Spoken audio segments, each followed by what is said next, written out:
What's up, Internet? This is Ramblin' Josh, and you're watching another episode of Let's Play Fire Emblem. Today, Chapter 2, Sword of Spirits. And this is a bit of an odd chapter, really. I mean, not a whole lot new happens, but I guess that's to be expected in the early stages of the game like this. I guess it's kind of like a practice mission to kind of put the things that you've learned to work. I guess that's a good thing to do. Directed to a grand inheritance. What's that supposed to mean?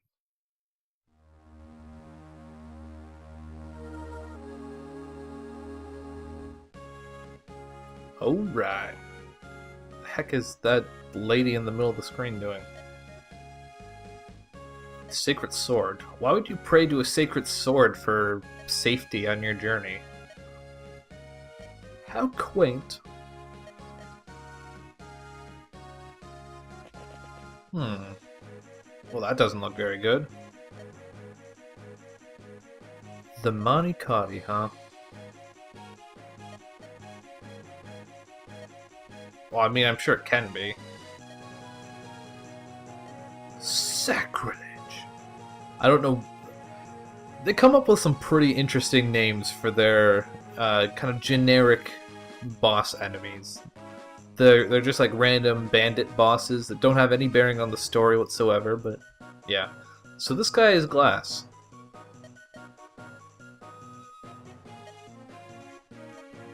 Ah! So apparently he's sitting on a throne now. Oh, really? Well, that's unfortunate. I guess it's not very surprising.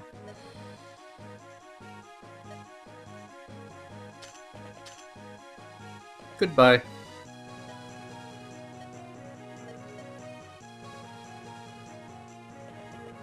Well, that's not a very reasonable response. Indeed.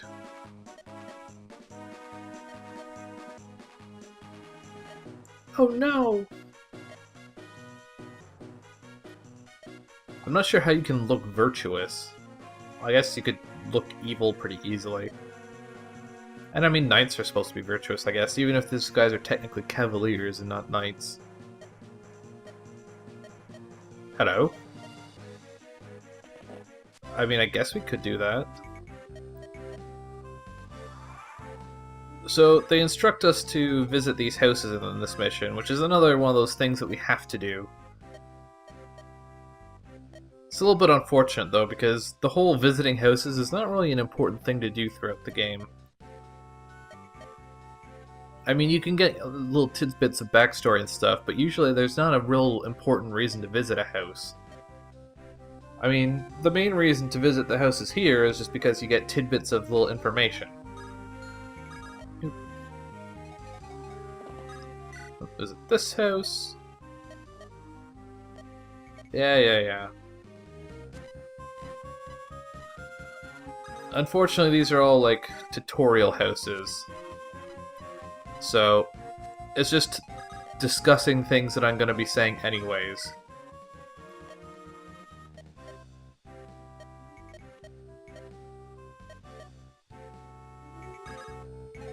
And this is something that's not unique to this game, but doesn't appear in all games. And that's basically that mounted units, after they take an action, oftentimes, not all actions, it depends a little bit on what action you took, but you can usually move again afterwards.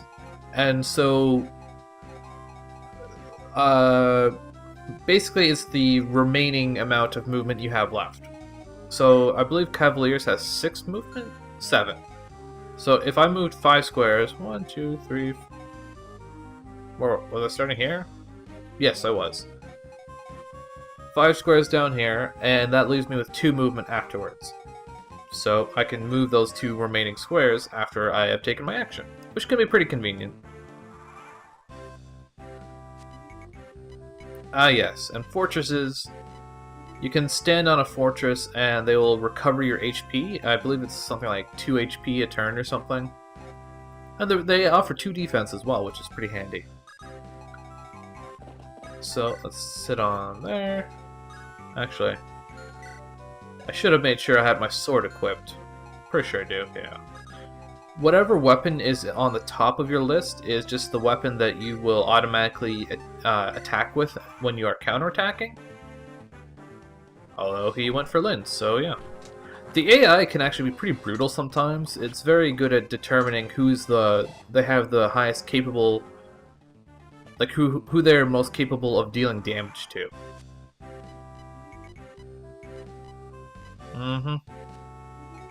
Yeah, that's a nice tutorial. So finish this guy off with Lyn and get a little bit closer and try to move forward a little bit. In general, I want to focus on using Lyn because she is a Lord.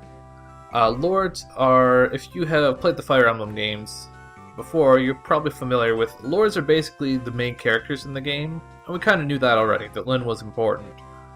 But you're forced to use them in a lot of missions, and oftentimes if they die, pretty much always, if they die, it's game over. So you want your Lords to be quite powerful.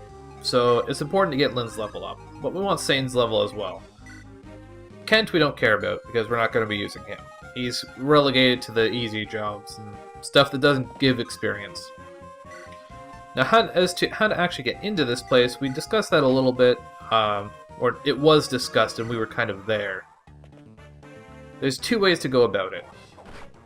I probably should have used my sword there just because I don't get the weapon triangle advantage now against this guy, but spears have a little bit higher attack damage. If we look here, this lance has an MT might of 7, whereas the sword only has 5. So one of the ways of getting into this area is to bash down this wall. And that's probably the easiest way to do it. So that's basically what we're going to do. And the other is there's the mountains down to the south. But horses cannot cross these mountains. Units on foot can, but they move pretty slowly across mountains. So oftentimes the way that you will kind of approach it is you want Lyn to take the mountains to the south and Sane or Kent to break down that wall. Sane's actually taking a bit of a beating here, so gotta be a little bit careful. I think I'm actually gonna switch up my plans a little bit here. So in the interest of being safe, I'm gonna have Lyn go down there. And Sane is going to sit on a fortress for a few turns to regenerate HP. And it's important to note at this point that it's very important to always be very careful in this game. Oh, 3 HP, not bad. Because death is final. If a character dies, they are gone forever. So that's something you have to be very wary of. It's always important to play it safe, which kind of, is a thing that I like to do in games anyways. So it works out okay. Of course, I could just use a vulnerary on Sane rather than just sitting around for a while, but this works out pretty well anyways, because this means that now Lyn is kind of coming in from the bottom, and Sane is basically ready to bash down that wall whenever he pleases. So I think I'm going to sit around for one more turn. Luckily, Lyn has... Ooh, crit. Critical attacks they're very rare at this point in the game, but they're very powerful. They basically deal 3 times damage. Wow, and another strength gain. It's pretty lucky so far.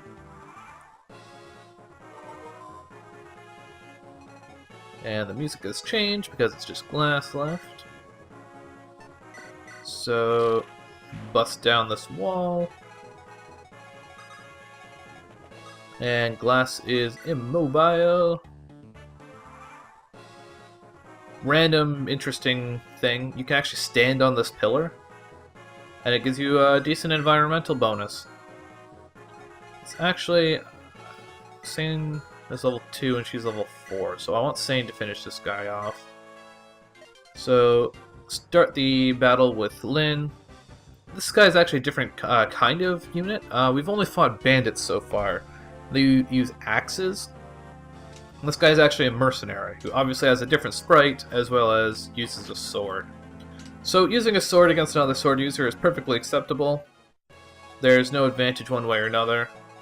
And now it brings Sane in, and we want to use our lance to give us the weapon triangle advantage. This is actually a good chance to compare that. So if we use our spear to get the advantage, we have a 75% hit chance and a 64% chance of getting attacked back. Whereas a sword, we have 70% hit chance and a 79% hit chance of getting attacked back. It's actually... Okay, yeah, because swords, there's no advantage one way or another. Whereas with the lance, we are increasing our own hit chance by 5, and reducing his hit chance by 15. So that makes a fairly decent advantage. A lot of that is also determined by your own stats, and each weapon also has its own hit chance. You can see the sword has 100, whereas the lance has 90, so lances are naturally less accurate. I believe that swords are the most accurate weapon class. They're more accurate than spears and axes. There might be others that are higher, but we'll get to that later. So, want to keep Sane and Lyn somewhat close in level. We're doing pretty good at that so far. And we got a Vulnerary. Certain enemies will drop items when you kill them. Basically, an enemy that'll drop an item, that item is just highlighted in yellow in the thing. So, you can see that if we move Lyn on top of this throne, she has a seize option, whereas Sane does not. So your main character has to seize the objective to win missions where the objective is to seize. I am indeed the last of the Lorca.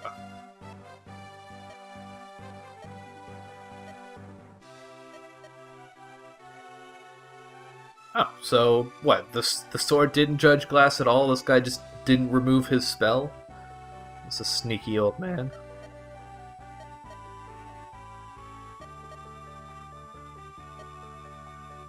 I mean, we were gonna do that anyways, weren't we?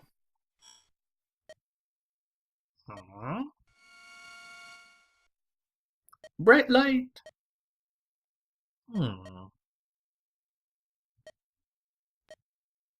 That's a good question. Well, that's convenient.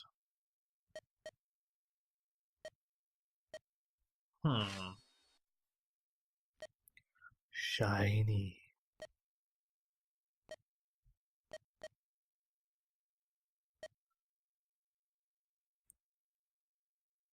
Oh, okay. So I guess we have a new sword now?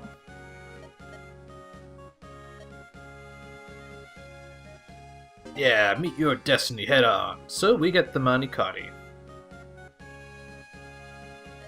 which is a pretty nifty sword.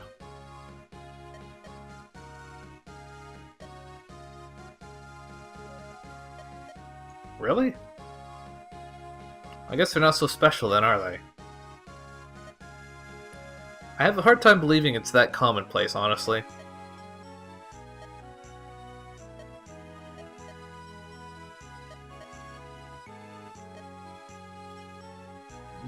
Not especially.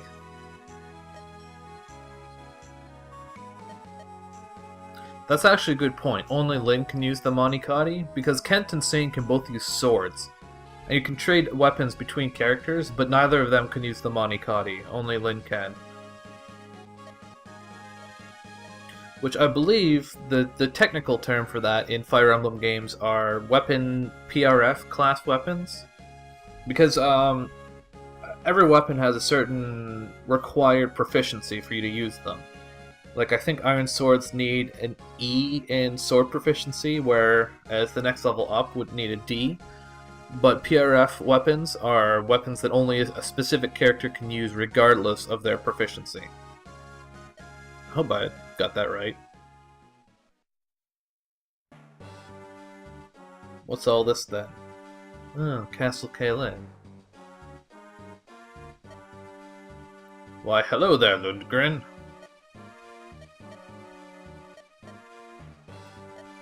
Kill them all! Oh, or not.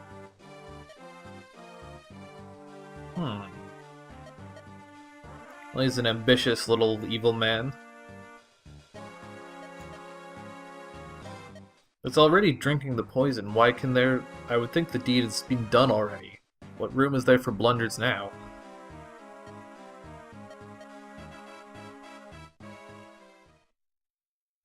But anyways, that is the end of this episode of Let's Play Fire Emblem. Catch you later.